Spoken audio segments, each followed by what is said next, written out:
non, 2008 ou 2000 quoi, c'est le Togo et la Gambie qui se sont opposés au protocole additionnel de la CEDEAO. Rappelez-vous. 2009. Dans un sommet à Accra, c'est le Togo et la Gambie. En ce moment, il y avait Yaya Jammeh qui se sont opposés au protocole additionnel de la CEDEAO. Et donc, le Togo savait que, parce que quand Fora pris le pouvoir en 2005, qu'est-ce qu'ils ont dit à la CEDEAO? Ils ont dit que, comme leur papa est mort brutalement, les gens vont leur faire la peau. Donc, eux, ils ont pris le pouvoir pour calmer le pays et après céder le pouvoir. Donc, dans l'esprit des gens de la CEDEAO, peut-être il va faire un mandat, un deuxième mandat et puis il va s'en aller. Mais au fur et à mesure qu'il s'éternise, la CEDEAO elle-même a compris qu'elle s'est fait piéger. Je ne sais pas si tu vois. Et donc, les gens commencent pas à dire, mais ça commence par être un peu trop. Et Fora a compris qu'à un moment donné, la CEDEAO lui dira, ça suffit comme ça. Et donc, qu'est-ce qu'il a fait? Il a profité de la brèche que les pays du Sahel ont allumée là pour les coacher et fragiliser la CEDEAO. Entre-temps, Ouattara, qui voulait aussi un troisième mandat, n'a pas accepté la limitation de mandat. Macky Sall aussi. Avant, c'était le Togo et la Gambie. Après, il y a Ouattara qui s'est joint. Il y a le Sénégal qui avait des velléités avant que, bon, Macky Sall, les gens ne le boutent dehors. Et donc, le Togo a compris que il faut fragiliser la CEDEAO de l'intérieur pour faire passer son projet de pouvoir à vie. Parce que plus vous êtes nombreux à faire la même chose, moins il y aura de critiques. Je ne sais pas si vous voyez. Et donc, le Nigeria qui devait normalement jouer son rôle de leadership, parce que si le Nigeria jouait vraiment son rôle de leadership, tout ça ne devait pas arriver. Donc, le Nigeria a perdu son rôle de leadership. Et donc, le Nigeria n'a pas été à la hauteur. Et donc, Fora travailler à fragiliser de l'intérieur la CEDEAO et a pris fait cause pour les Sahéliens en disant je suis d'accord avec eux, je suis avec eux. Ça, c'est dans l'ombre. Donc, à chaque fois maintenant que Ford veut faire quelque chose, et j'ai dit que bon, ils sont les parrains, ils sont les parrains de l'AES. Parce que tous ces gens que vous voyez là, ils viennent à Lomé. Contrairement à ce que les gens racontent, ils viennent à Lomé, ils viennent à Niamtougou. Vous savez que l'aéroport de Niamtougou, les gens atterrissent ni vu ni connu. Ils viennent là-bas. Et donc, le problème, c'est que le Togo, la survie de Ford aujourd'hui dépend de son rapprochement avec l'AES. Je ne sais pas si vous voyez. Et donc, quand Doucet sort là où il est sorti, regardez le timing. Au moment où Ford est en train d'installer les dernières institutions de son gouvernement, de son projet de 5e République, Doucet sort. Pourquoi il sort maintenant? Il sort parce qu'il a besoin de balancer cette histoire de l'AES pour occuper les gens pendant que Ford lui fait passer son coup. Et donc, les gens sont tombés dans ça. Même si le Togo, comme je l'ai dit, est officieusement avec l'AES, ils ne vont jamais adhérer officiellement. Parce que le jour où ils décident d'adhérer officiellement, c'est que c'est leur chute. Mais à chaque fois qu'ils auront des problèmes internes, ils vont agiter l'adhésion de l'AES comme un chantage. Pour dire, ah oui, si vous voulez nous faire des reproches, si vous voulez nous faire les remontrances, on va aller de l'autre côté. Donc c'est un chantage. Ok. En réalité. Il y a une question pour ta commande à 6 paroles là. Il y a le DG. Oui, bon, il y a une habitude de me connaître DG pour bien non. Il y a un bio peut-être bon, il y a peut-être la donne peut-être ma donne tinamo. Dans quel coup Pascal Bodjona va trouver se rallier na foro? J'ai jamais compris. Je réfléchis tous les jours, je comprends pas. Oh, franchement, moi, je sais pas. Je peux pas aller dans. Bon, il a eu des problèmes. Et puis bon, il faut pas perdre de vue que c'est pas la première personne qui a eu des problèmes et qui retourne dans la maison. Bon, encore faut-il savoir s'il était parti avant. Et moi, Togo Vio va en prison. Alors, ils m'ont dit pour sortir même de la prison. Hein. Vous vous avez rappelé. Memen avait des problèmes avec Yadima. C'est les gens qui sont allés dans les rues pour que Yadima libère Memen. Mais dès que Memen est sorti, en 98, c'est lui qui est reparti donner les élections, donner les résultats frauduleux des élections. Après qu'ils aient effrayé, après qu'ils aient négocié avec Ouanana pour qu'elle démissionne de façon stratégique en disant qu'elle était menacée. Donc, ce n'est pas la première personne qui fait ça. il y a eu d'autres personnes avant lui. Bon, je pense qu'il y a des gens qui sont tellement liés au système qu'ils ne peuvent pas tourner le dos au système. C'est ce que moi je pense. Et moi, je pense que c'est tout ça là qui fragilise en fait l'opposition, le peuple. En fait, les gens sont tellement... Parce que je me rappelle très bien que Pascal Bodjona, on s'est levé, on dit non, bah, par rapport à Grand Bertin, tout ça, parce que moi, c'est un monsieur que j'aimais bien tout, je sais que c'est dans son... On s'est levé, Zébi Diator, quand il va s'excuser, bah, au vidéo, d'un coup, le gars, il est retourné là-bas tranquillement, et il s'affiche partout, genre normal, quoi. Donc ça veut dire qu'un autre jour, il viendra encore s'excuser aux Togolais. C'est ça, en fait. Mais c'est tout ça en fait qui psychologiquement elle est détruit Togo Tobe moral. Tout ça là aussi ça fait partie en fait. Tout ça là. Les Kofigo, les Abbas Kaboua, tu sais même pas ce qu'ils veulent. Ils se lèvent, ils font... C'est tout ça là qui fatigue la population. Tu vois? Il n'y a plus de confiance. Non, Zaka, je ne pense pas. Je ne pense pas. Les gens sont conscients. Les gens sont conscients de ce qui se passe. Ils regardent les hommes politiques, ils les observent. Les gens ne sont pas idiots, comme je le disais tantôt. Ils savent qui fait quoi, qui fait quoi. Les gens le savent. Les gens sont très vigilants. Seulement, il ne faut pas que des actes posés par des hommes politiques puissent décourager la population. Et nous sommes là pour tenir la flamme, pour que les gens ne soient pas découragés. On est là pour tenir la flamme, pour que les gens... Aujourd'hui, tu vas voir que, bien que nous, on n'est pas sur le terrain, tu vas voir que les attaques se concentrent beaucoup plus sur nous que sur beaucoup plus les gens qui sont sur le terrain, parce que le pouvoir a compris que c'est le travail qui se fait aujourd'hui, c'est ça qui réveille les gens. Je vais vous donner un exemple. Moi, je suis un homme de médias. Vous voyez toutes les radios qui animent les émissions à Lomé, ces radios ne font pas 70 km de rayon. C'est-à-dire, ces radios se limitent à la leader à Tchévier, même pas à Belouvé.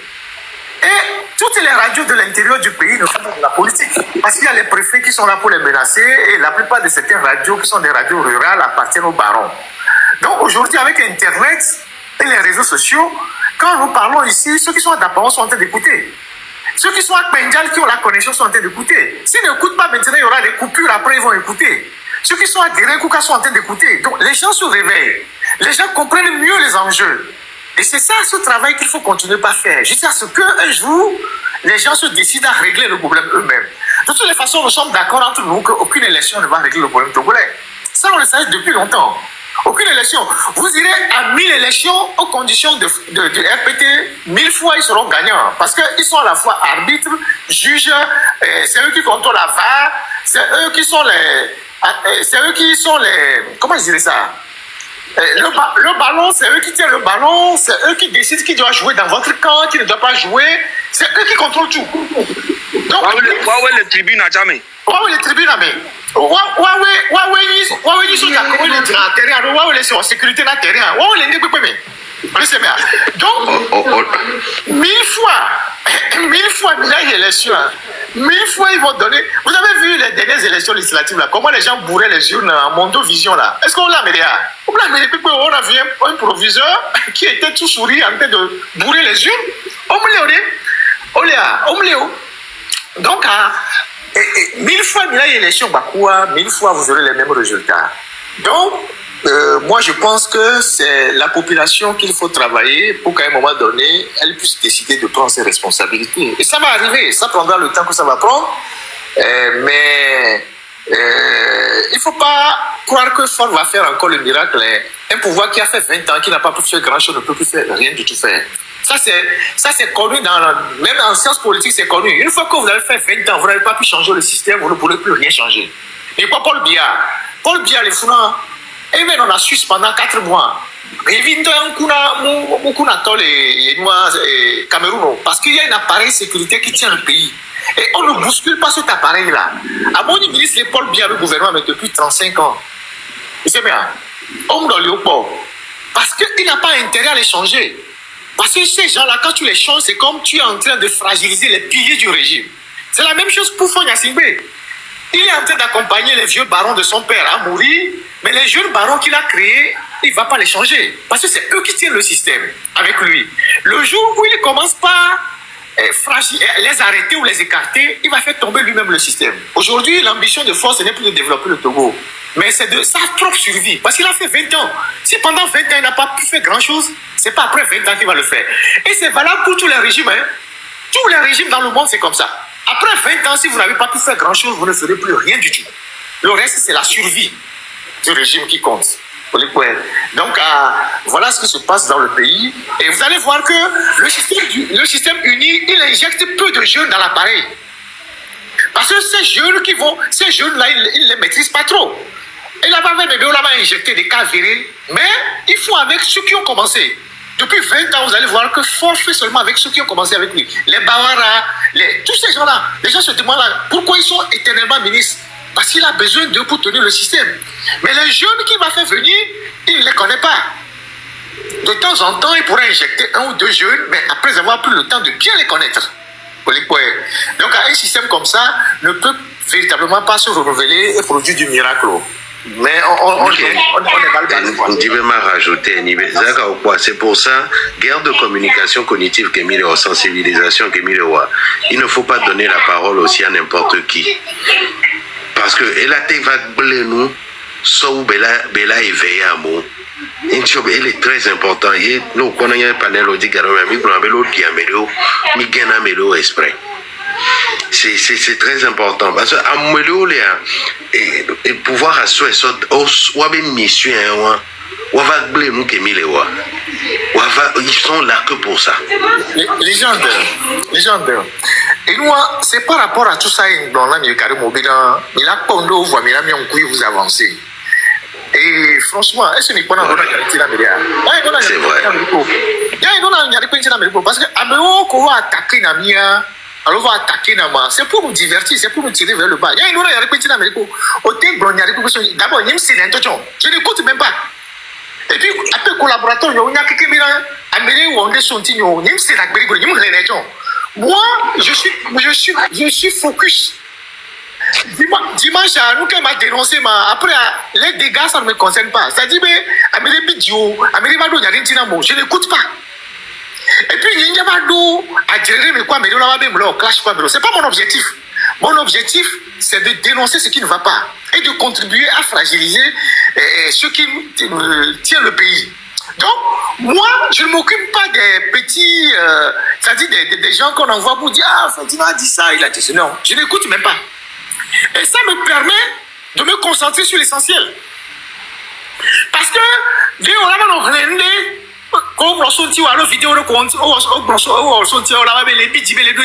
non, tu ignores. Tu ne sais même pas que ça existe. Parce que c'est un principe vous savez, la dictature a ceci de particulier que quand vous sortez une information, ils essayent de provoquer, d'allumer des pare-feux. Je ne sais pas si vous voyez. Soit, en communication, on va essayer de discréditer le communicateur pour discréditer le message qu'il va passer. Je ne sais pas si vous voyez. C'est-à-dire, un message ne vaut que la crédibilité de celui qui porte le message.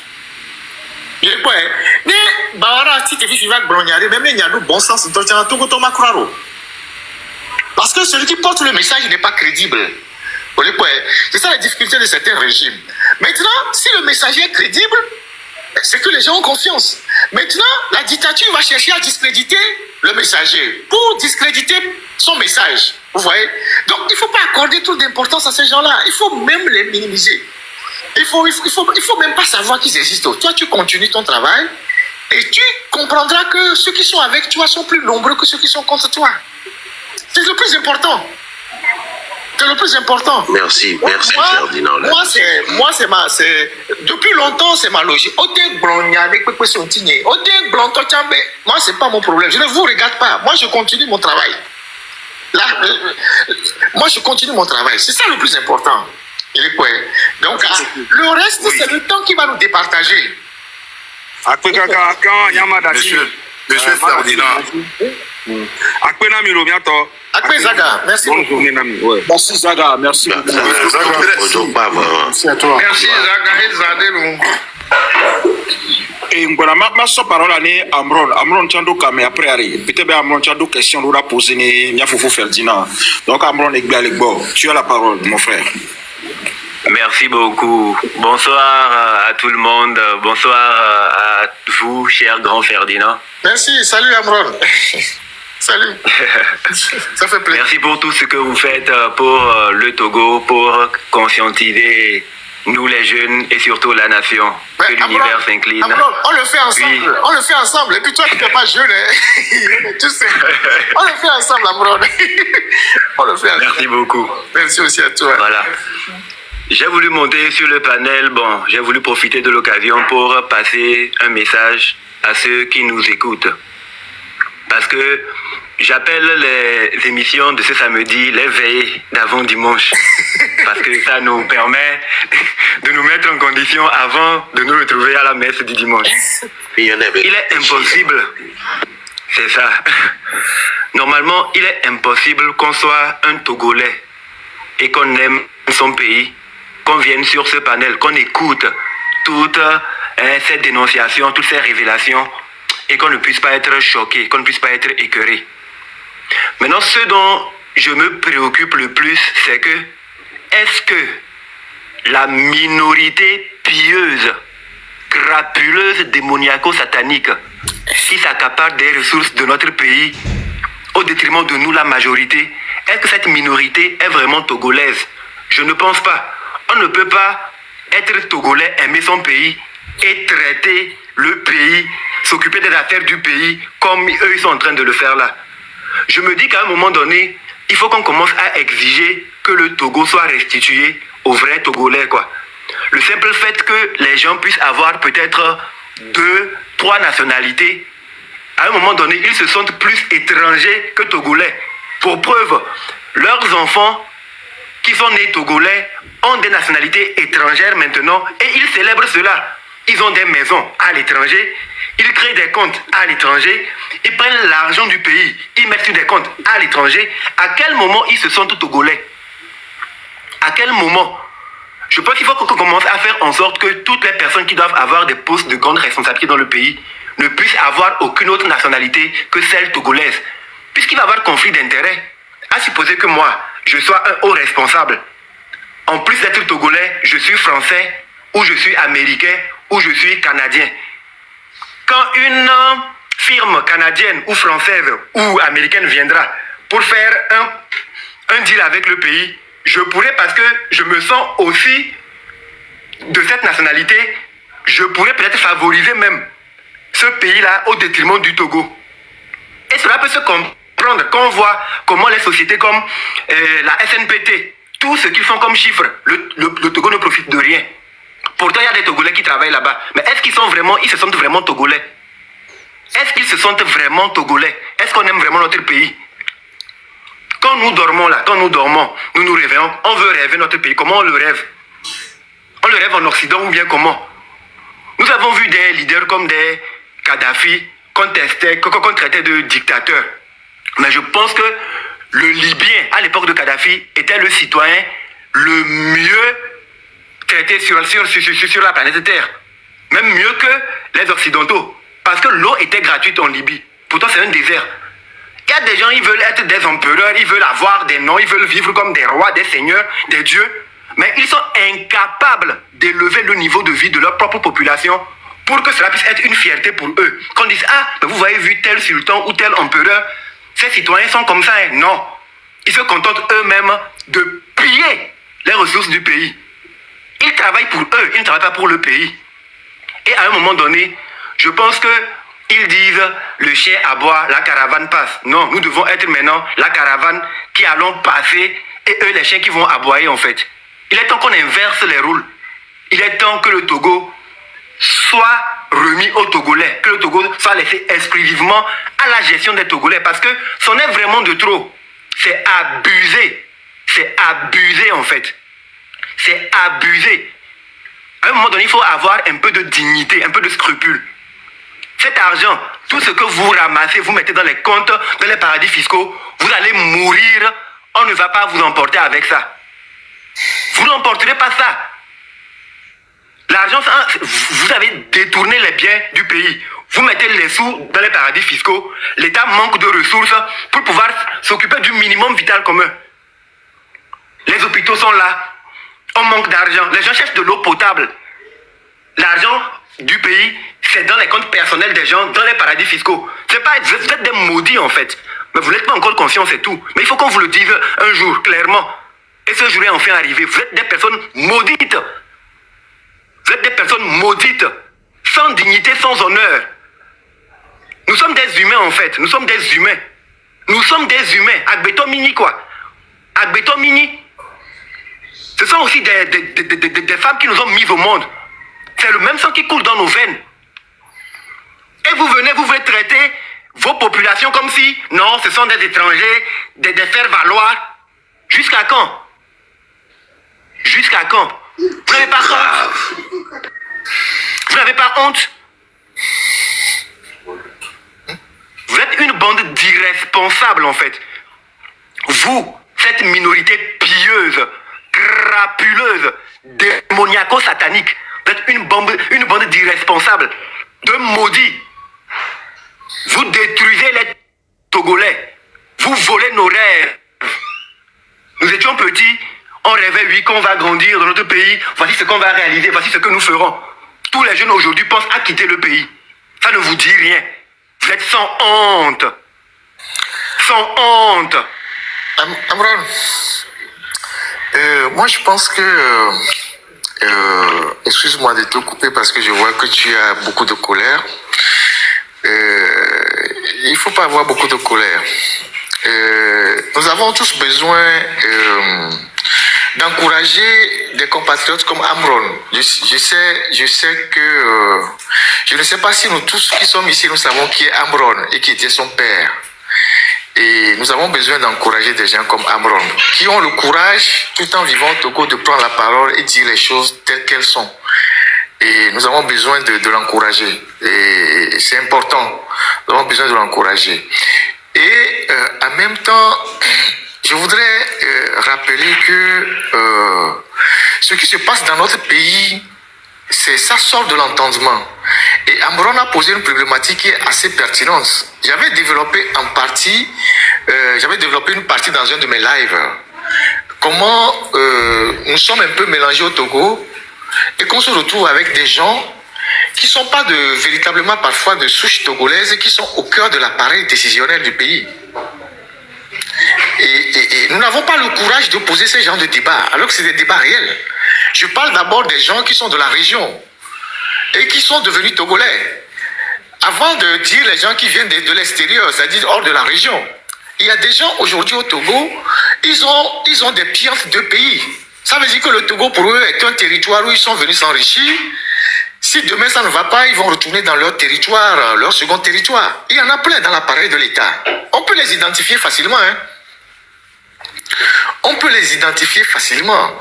Et ces gens-là, ils s'en foutent que le Togo se développe ou pas. Et généralement, c'est eux que le régime utilise pour poser les actes les plus abominables, notamment sur le plan politique. Sur le plan politique. Ces gens-là, il va falloir un jour faire leur liste. Il y a ceux qui viennent du Niger, il y a ceux qui viennent du Bénin, il y a ceux qui viennent d'un peu partout, qui se sont installés longtemps au Togo, qui sont devenus entre-temps togolais, mais qui n'oublient pas, qui n'oublient pas qu'ils ont un autre pays. Et il y a des Guinéens, et beaucoup, en prenant l'argent au Togo, vont investir dans ces pays-là. Dites-moi quel investissement quelqu'un comme Barké a fait au Togo? Avec tous les postes qu'il a occupés jusqu'à ce jour, il n'y a pas un seul scandale au Togo où vous n'allez pas écouter le nom de Barké dedans. Il a fait quoi au Togo? Comme investissement, comme création de société, pour employer les gens, il a fait quoi? Rien du tout. Donc demain, il faudra régler ce problème-là. Et donc, Amron a totalement raison. Maintenant, après, il y a les étrangers. Vous savez, aujourd'hui, le rôle que les Israéliens jouent autour de Fonya Singbe, c'est eux qui gèrent les phosphates aujourd'hui. Comme c'est la famille Ederi, donc le patriarche est décédé, les enfants ont pris la relève. Mais avant Ederi, autour d'Adema, il y avait Maurice Sassor. Pour les jeunes, Maurice Sassor était un juif conseiller économique des Yadema, financier des Yadema. C'est lui qui a piloté beaucoup de projets au Togo. Ils ont profité pour sortir beaucoup d'argent du Togo, exactement comme les... Ça dit que ce soit Yadema ou son fils, chacun a son Israélien. Autour des Yadema, c'était Maurice Assor.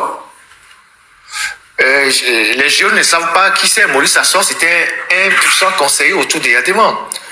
Et aujourd'hui, les mêmes Israéliens continuent de gérer une partie de nos richesses, et notamment les phosphates. Et les phosphates, aujourd'hui, c'est le secteur qui produit beaucoup d'argent avec le port. Mais personne ne voit aujourd'hui les réalisations qui sortent des phosphates. Les comptes, même, on ne sait pas où ça va. Et les phosphates qu'on a commencé par exploiter depuis 1950, ça va finir dans 5 ans. Ça va finir dans 5 ans. Dans 5 ans, il n'y aura plus les phosphates clairs. Mais ça a produit quoi comme impact pour le pays? Même les routes dans la zone des phosphates, là, on n'a pas goudronné. On a parlé de Togoville tout à l'heure. On aurait même pu dégager de l'argent de la SNPT pour reconstruire le collège là, Togoville, et que l'État récupère ce collège-là pour scolariser les enfants. Mais ça n'a pas été fait. Maintenant, il y a les phosphates carbonatés qui sont encore plus importants, mais qui vont exploiter après les phosphates clairs, qui sont en train de finir. Voilà les réalités. Donc, Amoron a totalement raison. Et quand vous parcourez le Togo aujourd'hui, du nord jusqu'au sud, vous ne voyez pas là où ce régime a fait le miracle. La pauvreté est partout. Regardez la ville de Lomé aujourd'hui. C'est plein de mendiants. Ceux qui sont à Lomé, regardez les carrefours. Vous allez même vous poser la question, les mendiants viennent d'où? Il y a de plus en plus de mendiants aujourd'hui à Lomé. Je ne sais pas ceux qui sont à Lomé, vous allez voir dans les carrefours. Il y a de plus en plus de mendiants aujourd'hui à Lomé. Ces mendiants viennent d'où? Les orphelins. Des enfants, des mendiants qui sont... Ça, c'est les indicateurs... On n'a jamais vu ça, quoi. Ouais, on n'a jamais vu ça. Ça, c'est des indicateurs que le pays a fait. C'était que des Foulani qu'on voyait, des gens d'autres nationalités. Mais aujourd'hui, c'est les Togolais eux-mêmes, nos enfants même, qui sont dans les rues en train de quémander. Je ne sais pas, les gens, je ne sais pas si c'est faux, c'est vrai, hein, mais ceux qui sont à Lomé peuvent nous le dire. À tous les carrefours aujourd'hui à Lomé, il y a de plus en plus de mendiants. Mais c'est vrai. Il y a de plus en plus. C'est une réalité. Moi, je reçois les infos. Et en plus, la ville est totalement sale. La ville est sale de partout. Lomé est sale de partout. Partout. Toute la ville est sale. Et tu ne comprends pas ce qui se passe. Et c'est dans cet environnement que les gens évoluent, que les gens achètent des voitures de 100 millions, 150 millions, et 60 millions, 80 millions, en train de rouler sur des routes qui n'existent pas. La disparité est énorme. Mais quand tu achètes une voiture de 100 millions, tu dois la rouler même sur une bonne route pour apprécier l'efficacité de la voiture. Comment tu peux acheter une voiture de 100 millions pour rouler sur des pavés ou des routes cabossées? Tu tires Vous savez qu'il y a beaucoup de gens qui sont à la caisse, qui ont des véhicules qu'ils ont garés dans leur garage parce qu'il n'y a pas de route. Ils ont acheté des Porsche Cayenne, des Maserati, des Panamera. Ils ont ça à la caisse. Mais ils ne peuvent pas sortir. Merci, Faux Ferdinand. Merci pour cette information parce que je l'ai dit hier dans un live, on m'a dit que j'étais un menteur. Et que les gens ne peuvent pas acheter des voitures qu'ils mettent dans leur garage et qui ne roulent pas avec. Il y en a. Ils ont des voitures dans les garages qui ne peuvent pas sortir. Allez voir la voiture du fils de l'ancienne présidente de l'Assemblée nationale. Juste ça. Ouais, donc voilà le problème qu'on a dans le pays. Donc les gens n'ont pas compris que on se bat pour que tous les Togolais puissent vraiment tirer les fruits de ce que Dieu a donné à ce territoire. Les gens pensent que quand on le dit, c'est parce qu'on est contre un régime, on est contre une communauté. Non, on se bat pour l'ensemble des Togolais. Il n'y a pas un seul Togolais qui vit heureux aujourd'hui sur l'ensemble du territoire. Comme il doit être une seule région où les gens vivent heureux que d'autres régions. Il n'y en a pas. À Kara, là-bas, il n'y a pas l'eau. Le préfet de Kara m'a dit, l'ancien préfet de Kara dit que l'affaire de l'eau à Kara, c'est seul Dieu qui peut intervenir. Dieu qui peut intervenir, c'était... Tout le problème et tout le pays est dans une situation de précarité totale. Pendant ce temps, il y a des gens qui sont au champagne, qui sont au caviar, et qui sont dans les jets privés, qui décollent, qui atterrissent, il y a les femmes. Ferdinand, n'oublie pas le quartier de la Caisse, comment ils se sont regroupés là-bas, cité où il y a tout ça, avec des cliniques à côté. Il faut bien leur rappeler ça. Avec tout le confort, le luxe à côté. Ah mais c'est ça. Mais c'est ça. Donc, Amron, c'est ce que j'ai apporté à toute ton intervention. Je salue vraiment ton courage parce que c'est pas facile d'être dans ta situation, de faire ce que tu fais là. Je ne sais pas si tu ne subis pas des pressions terribles parce que... Moi, je suis déjà mort. C'est ce que je me dis. On sait de qui, Parce que le problème qui se passe, c'est que... on sait de qui, on sait de qui tu es le fils, donc on imagine la pression terrible qu'il y a sur toi. Oui, en vérité, les enfants viennent à travers les parents, mais ne leur appartiennent pas. Moi, j'ai pris mon indépendance depuis longtemps et je m'assume. Ce que je fais en tant que Togolais et j'exhorte tous les jeunes à pouvoir le faire. C'est notre pays et il n'y a qu'une seule mort. Les conditions dans lesquelles nous sommes aujourd'hui, sans perspective d'avenir, c'est que nous sommes déjà morts en fait. Nous sommes des morts vivants. Et j'aimerais faire un clin d'œil et mettre la lumière sur quelque chose. On nous a dit que oui, le Togo a l'intention de rejoindre l'AES. Et dans le communiqué, ce qui est carrément plausible, on montre l'avantage des pays de l'AES en acceptant le Togo en leur sein. Mais on ne dit pas qu'est-ce que les populations togolaises ont à gagner en intégrant l'AES. Et pour charmer le beau peuple du Sahel, on lui dit voilà, comme vous êtes dans le désert, si vous intégrez le Togo au sein de l'AES, vous aurez accès à la mer. Donc le port de Lomé, par exemple, deviendra le port des pays de l'AES. Mais non. Or, dans ces lives ici... C'est du pipeau. Oui. J'aimerais mettre une vanne en fait. Ouais. Voilà. Quand nous sommes dans les lives ici chez Milaway, chaque temps on sort les chiffres et les rapports. Combien le port rapporte à l'État togolais? Plus de 1000 milliards. Donc ils veulent qu'on intègre l'AES. Ils veulent qu'on intègre l'AES pour que le chiffre d'affaires du port explose pour profiter à la minorité. Non, c'est déjà le cas. Le chiffre d'affaires explose déjà. Amron, tu sais, c'est beaucoup de pipeaux. Je t'explique. Le Togo n'est pas le seul pays qui a un port dans la région. Soyons clairs, tout ça c'est de la diversion, quand je l'ai répondu tout à l'heure à la question de l'AES. Mais vous savez, le Mali continue pas à prendre une grande partie de ses marchandises en Côte d'Ivoire. Le Burkina continue pas à prendre une grande partie de ses marchandises au Ghana. À Nouadhibou aussi. Le Mali a la Mauritanie, le Mali a le Sénégal, le Mali a la Guinée. Donc, le Togo n'est pas une façade exclusive dans la région. Encore que le Togo n'a même pas de route pour acheminer les marchandises vers le Sahel. Donc, c'est pour vous montrer que tout ça, c'est du pipeau. Le pays qui souffre le plus de cette histoire-là, c'est le Niger. Parce que le Niger dépend en grande partie du Bénin. Parce que la proximité fait que le Niger prend une grande partie de ses marchandises au Bénin. Donc, c'est le Niger qui a des soucis. Mais le Mali a la Guinée, a la Mauritanie, a le Sénégal, a la Côte d'Ivoire. Le Burkina a la Côte d'Ivoire, a le Ghana, a le Togo. Donc, en réalité, l'affaire de port qu'on met devant, c'est pour toujours la propagande et entuber les naïfs. Mais regardez de Lomé à Dapao. Où est la route? C'est sur quelle route les gens vont prendre les marchandises? Lomé Dapao, il y a quelle route? Si le Togo avait au moins des rails qui ralliaient le Burkina, on aurait pu comprendre. Si le Togo avait une autoroute comme Ford avait promis, il ne l'a jamais réalisé, on va comprendre qu'il y a des routes. Mais il n'y a pas de route. Donc, les opérateurs économiques, en réalité, c'est eux qui sont les vrais acteurs de cette histoire-là. Les opérateurs économiques préfèrent faire passer leur bagage par Téma, par Abidjan, tout ça, parce que il y a de bonnes routes là-bas que de venir les faire passer par le Togo où les titans tombent à Lédjou ou dans le défalé. Ça leur coûte plus cher d'ailleurs, paraît-il, de faire passer par le Togo. C'est ça la triste réalité. Ouais, et donc maintenant, déjà que le chiffre d'affaires que le port fait, on ne voit pas ça. Mais là, oui, ils l'ont démontré ici, on est parfois 1000 milliards par an. Mais on ne sait pas où vont toutes ces ressources-là.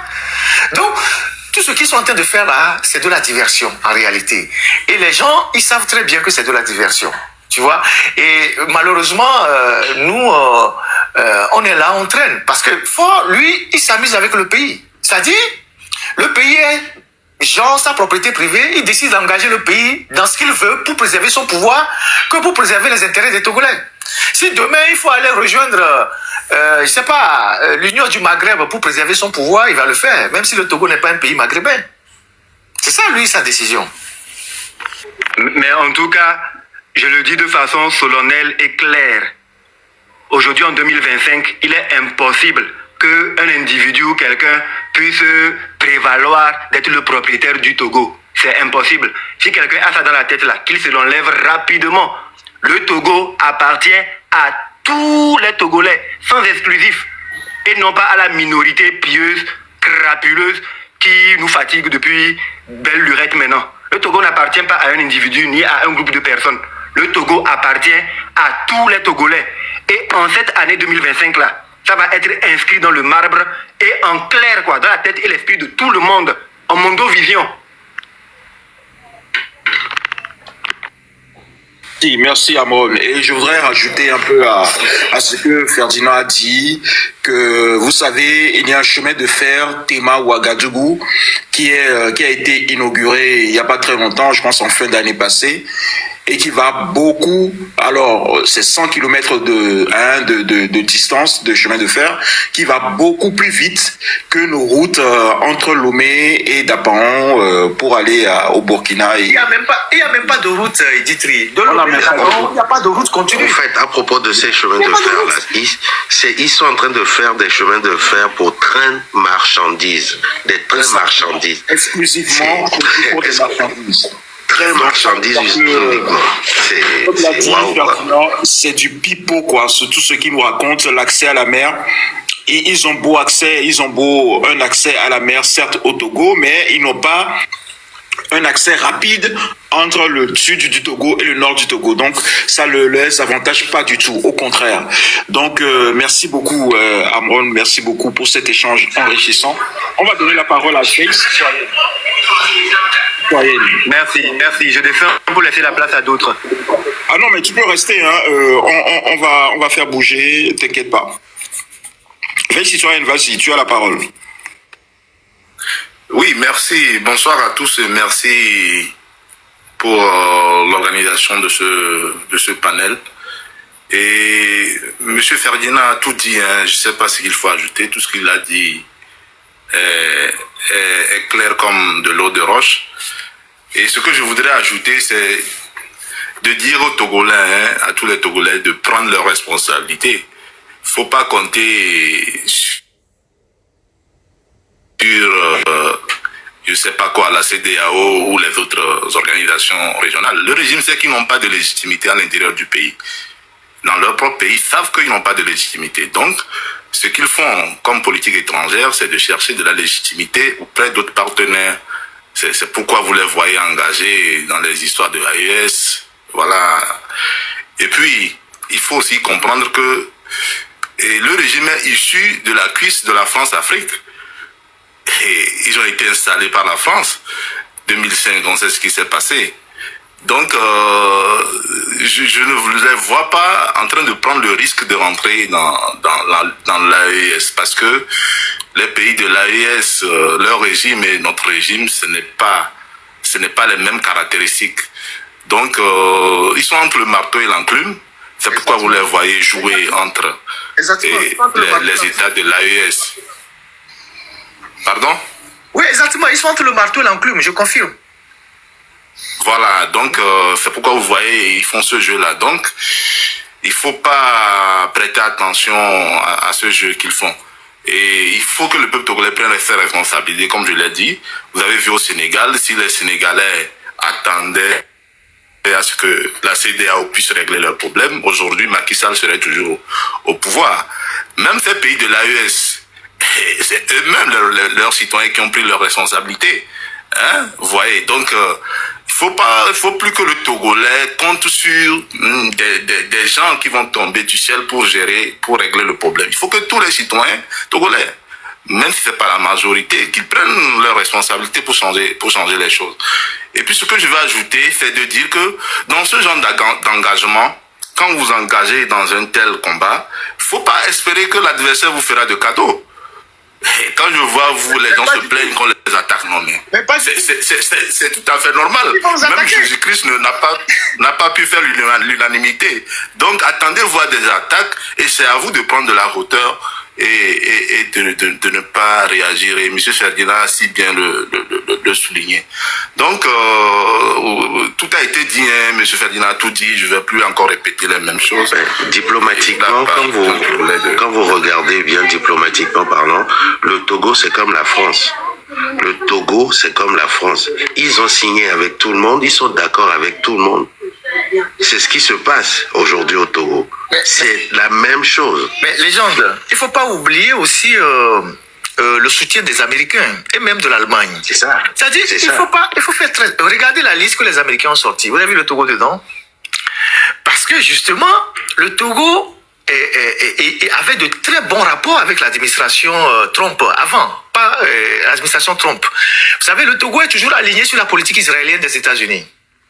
Quand les États-Unis avaient décidé de transférer, et quand Israël avait décidé de transférer l'ambassade à Jérusalem, vous vous rappelez de cette histoire-là? Oui, c'était sous Trump, oui. Voilà. Sous Trump, le Togo est l'un des rares pays qui a sorti un communiqué pour appuyer ça. Et aujourd'hui, Trump, il sait que, parce qu'avant, il y avait aussi Trump, il y avait Netanyahou. En tout temps, Netanyahou était parti, Trump était parti, les deux sont revenus. Et le Togo s'aligne systématiquement sur ça. Donc, les Américains considèrent le Togo comme un allié sûr. N'oubliez pas aussi que Sylvanus Olympio a été tué à l'intérieur de l'ambassade des États-Unis. Ça, c'est une autre histoire. Et les gens ne le savent pas trop. Ça, c'est une autre histoire, carrément. Et ils ont traîné le corps dehors pour pas créer une guerre diplomatique. Parce que un président tué dans une ambassade... Moi, je fais partie de ceux qui travaillent à la déclassification des archives. Et dans les archives, les 15 000 documents qui ont été déclassifiés par la France, on a appris beaucoup de choses dedans déjà. Et donc, les Américains, ils sont dedans. Les Allemands, pareil. Vous allez voir, malgré la corruption du régime togolais, les Allemands sont ceux qui, aujourd'hui, financent beaucoup de projets au Togo, en fermant les yeux sur tout ce qui est démocratie, liberté, et tout. Parce que l'Allemagne estime qu'elle a énormément perdu après la coupure de la coopération en 93. Et donc, elle avait laissé trop le territoire à la France et elle n'avait rien gagné. Il fallait qu'elle revienne pour reprendre sa place. Donc, elle est revenue. Elle a pris des mines comme Scan Togo, qui a pris des mines de cimenterie. Elle est dans des trucs. Donc, elle ferme les yeux. Et vous allez voir que pendant le règne de Merkel, elle a été assez bienveillante avec Ford. Elle a reçu Ford plusieurs fois, malgré que le Togo ait incendié le Goethe Institute. Et donc, ce sont des réalités que nous devons avoir à l'esprit et pour comprendre ce que dit Veille citoyenne qui dit nous ne devons que compter sur nous-mêmes. Tant que nous penserons que ce sont les autres qui viendront faire le boulot à notre place, ils feront rien pour bousculer le régime. Ils vont continuer par traiter avec le régime. Tout le monde traitait avec Bachar el-Assad. Quand il est tombé, ils ont dit qu'il est dictateur. Même avec ils ont traité avec lui. Mais dès qu'il est tombé. Donc, il faut comprendre que ce soit la France, que ce soit les États-Unis, que ce soit l'Allemagne, personne ne viendra à notre secours. D'ailleurs, les États-Unis, ils ont toujours une coopération militaire avec le Togo. Il y a des militaires du Dakota qui viennent former l'armée togolaise.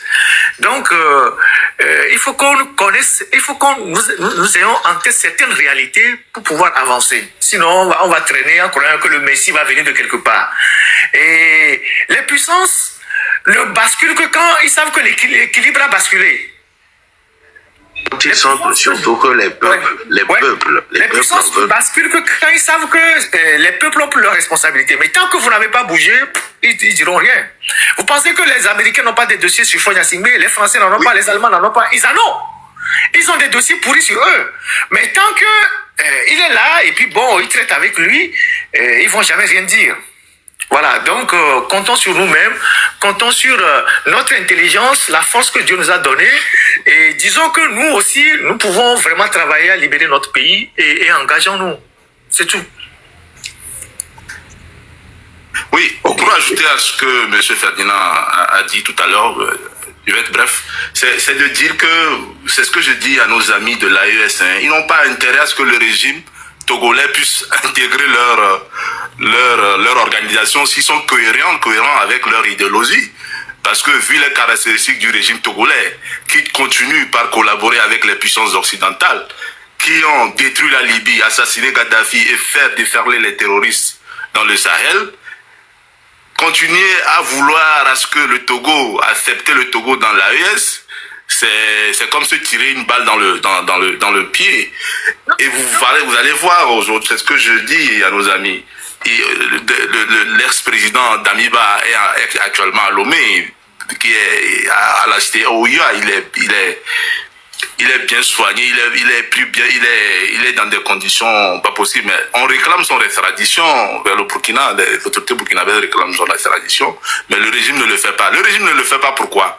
Parce que il y a aussi la menace des puissances occidentales qui soutiennent Damiba.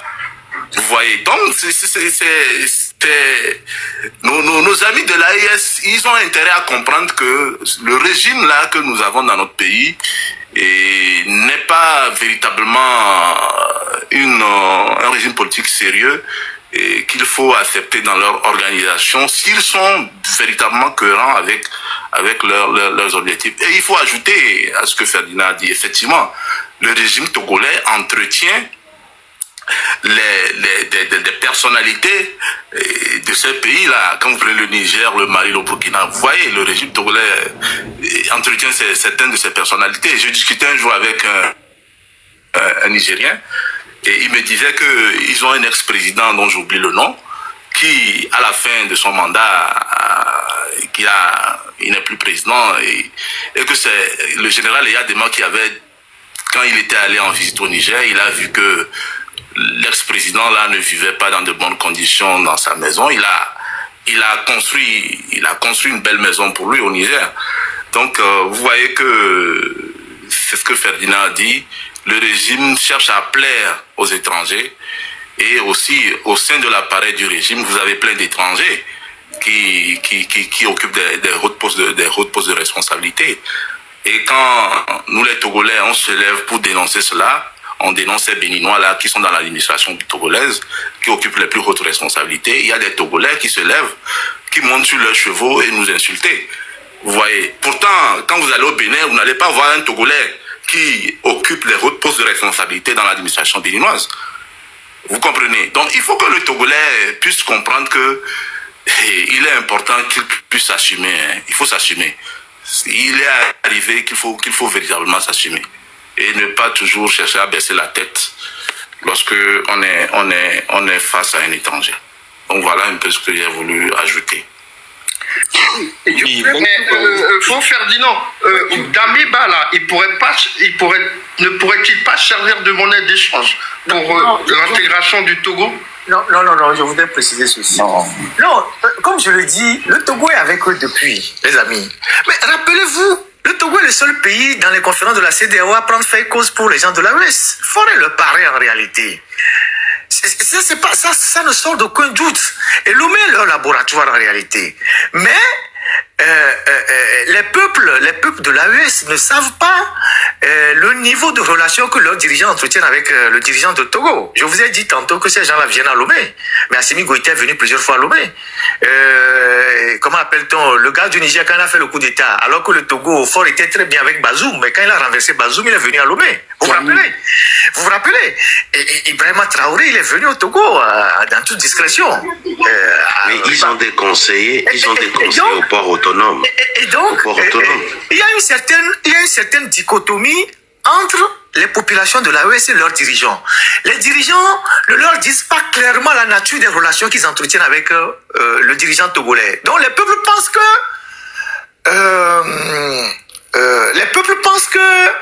je ne sais pas comment dire, comme les peuples n'ont pas l'information, ils pensent que bon, c'est maintenant que le Togo veut s'incruster dans ça, alors que le Togo est avec eux depuis. Je ne sais pas si vous voyez. Parce que les dirigeants savent que si ils disent officiellement qu'ils ont des relations aussi poussées avec le Togo, leurs peuples vont un peu respecter. Donc, ils laissent courir toutes les rumeurs. Genre, bon, le Togo va arriver, bon, eux-mêmes ne se prononcent pas, c'est les peuples qui disent, on ne veut pas accepter le Togo, alors qu'eux, ils entretiennent de très bonnes relations avec le Togo. Ça, c'est un fait. Maintenant, la question de Damiba, moi, je pense qu'il faut faire très, très attention quand on parle de Damiba, parce que Damiba est au Togo sur la base d'un accord. C'est quand il a été renversé, on lui cherchait un pays de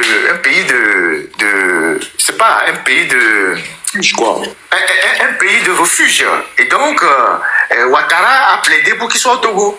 Donc, il est au Togo dans de bonnes conditions et puis je sais pas comment dire ça, sous surveillance.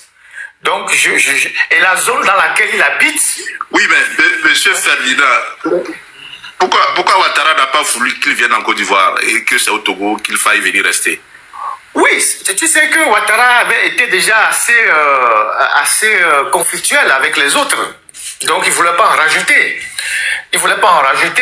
Et donc, c'est ça. Donc, quand il est au Togo et je crois que c'est parce qu'il y a déjà Blaise Compaoré en Côte d'Ivoire. Exactement. Voilà. Il ne fallait pas envoyer deux présidents là-bas. Ça va faire bizarre. C'est un jeu de rôle. Vous voyez? Et la zone dans laquelle Damiba habite, là, toi-même, tu viens de le dire, c'est l'une des zones les plus sécurisées à Lomé. C'est une des zones. Il habite carrément à Lomé 2. C'est-à-dire dans les 6 villas, qui est juste la résidence de Yadema Lomé 2 là-bas, avant l'entrée de la cité OUA.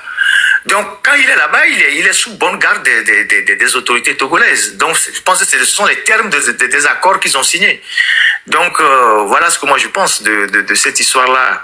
Après, bon, je ne sais pas s'il est dans un projet de déstabilisation de son pays. Ça m'étonnerait qu'il soit à Lomé et qu'il soit à Lomé 2, dans une zone ultra protégée, qu'il nourrisse des ambitions de déstabilisation de son pays. Non, le capitaine Ibrahim Traoré l'a accusé formellement. Il a même demandé son extradition. Parce qu'il est impliqué dans des projets de déstabilisation. Est-ce que tu as vu Il a demandé de façon formelle. Il a demandé clairement son La vidéo, oui. Oui. J'ai vu la vidéo moi-même. C'est même sur TikTok, tu peux même retrouver ça. Il a dit, il attend de voir, il espère que les autorités togolaises vont réagir. Il a dit, c'est formel. Ah, donc, mais il faut savoir. J'ai bien vu la vidéo moi-même personnellement. Il faut savoir que le ministre des Affaires étrangères est le lien entre tous ces gens-là. Il faut y insister. Et tout le temps, il est dans les 3 pays de l'AES. D'accord, mais je confirme, la vidéo circule sur TikTok. La vidéo circule sur TikTok. Où il a demandé expressément ce qu'on extrade Damiba, parce que moi j'ai un doute. Mais bon, on va quand même faire la recherche. Si. D'accord. Je la trouverai, je vous la soumettrai. D'accord. Ok, mais parfait. Cette vidéo-là, faut appuyer même que c'était Alain Foucault qui le fait interview. C'est lui qui avait interviewé Ibrahim Traoré. C'est lors de leur interview, Ibrahim Traoré a parlé de ça. Et c'est le même Alain Foucault qui était le premier à interviewer Damiba au Togo sous l'autorisation de Fonia Singbe. Tout à fait. Voilà. Donc, tout à fait. Il est tout genre Alain Foucault. Il mélange avec tout le monde. Tous les mauvais coups, celui-là. Il est dans tous les mauvais coups. Exactement. Ferdinand, qu'est-ce que vous pensez d'Alain Foucault par ailleurs? Ah, mais qu'est-ce que je peux penser de lui? Tout le monde voit ce qu'il fait. C'est ton collègue. RFI. Il a travaillé à RFI, non? C'est ça, non? Pendant au moins une trentaine d'années. C'est ça, ouais. Pendant au moins une trentaine d'années. C'est grave. Pendant une trentaine d'années, donc bon, voilà. Mais il est tranquille à Lomé, hein. Il vit, je pense qu'il vit à la caisse ou à la cité OUA. Donc voilà, il est tranquille chez lui. Donc, oui, mais Ferdinand. Il se déplace avec des militaires, c'est de savoir. Là, qui était mon micro? Tu viens de nous prouver, tu viens de nous exposer là que, en fait, c'est le régime de Lomé 2 entretient quasiment ce qu'on peut appeler des liaisons dangereuses avec quasiment tout le monde. Oui. Mais en quoi, je veux dire, qu'est-ce que ça... je veux dire, est-ce que c'est une fragilité ou c'est une force à l'heure actuelle là? Comment est-ce qu'on peut interpréter ça? À l'heure actuelle, c'est leur force. Il faut qu'on cherche aussi leur fragilité et qu'on puisse appuyer dessus. À l'heure actuelle, c'est leur force. Parce qu'ils ont multiplié les partenaires. Et donc, ils ont les œufs dans plusieurs paniers. Vous savez que le Togo a signé un accord militaire avec la Russie. Vous savez que le Togo a signé un accord militaire avec la Turquie.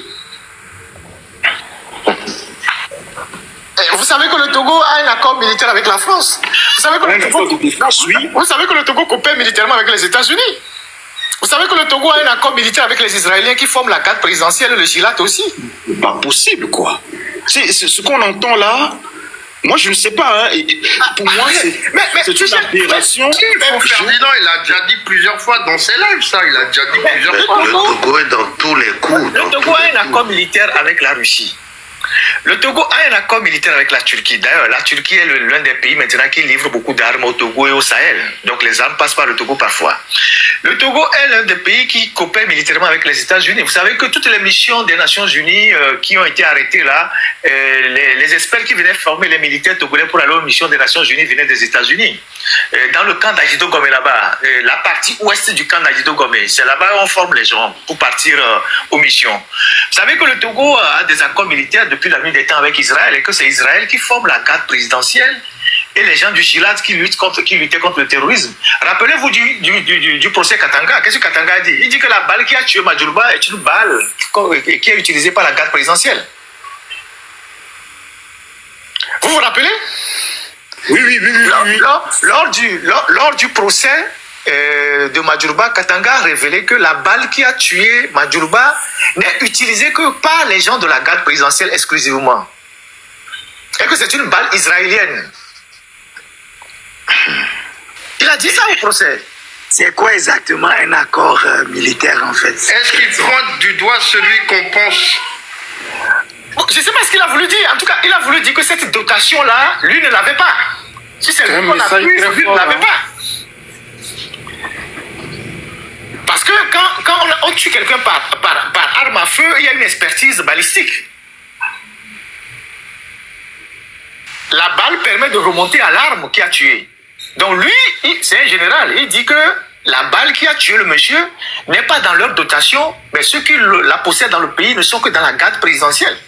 Il a dit au cours du procès publiquement. Qu'est-ce qu'il y a derrière un accord militaire en fait? Quelles sont les conditions? Bon, plusieurs choses. C'est quoi? C'est des échanges de services, c'est des prestations qui sont rémunérées, compte d'intérêt. Il y a de la formation, il y a la formation militaire. Les Israéliens qui viennent former les gens à Lomé, ils sont payés comment? Il y a de l'assistance technique, il y a des échanges d'informations aussi, très important, les échanges d'informations stratégiques et tout, donc les services secrets et tout ça. Il y a l'assistance en cas de, d'agression extérieure. Fort Nassibou, par exemple, il continue de recevoir les rapports hebdomadaires de la DGSE. Vous savez que tous les pays qui ont des accords avec la France, la DGSE leur envoie des rapports chaque semaine sur un certain nombre de préoccupations. Et donc, voilà. C'est-à-dire que ces pays-là pourraient mettre à disposition des militaires en cas de révolte ou insurrection? Non, pas interne. Pas vraiment. Ils peuvent former, par exemple, les Israéliens, comme je le dis, ils forment la garde présidentielle, ils forment aussi le Gilad. Bon, je ne sais pas si le Gilad est encore en activité, mais le Gilad, c'est le groupe d'intervention léger antiterroriste qui est logé à l'aéroport côté la foire internationale Lomé 2. Leur sortie, c'est de côté de la foire. Ceux qui sont à Lomé, vous allez voir que quand vous finissez la clôture de l'aéroport en allant vers la foire, il y a une unité militaire, il y a une barrière là-bas. C'est le Gilad qui est là-bas. Et ils avaient à leur tête le colonel Tchamien, le lieutenant-colonel Tchamien. Je pense que lui, il a des soucis maintenant avec le système. Et après, il y a les Israéliens qui forment autant Lomé, Atemedia, les responsables de la garde présidentielle. Oui, mais les gens... pardon, Ferdinand. Est-ce que ce genre de choses-là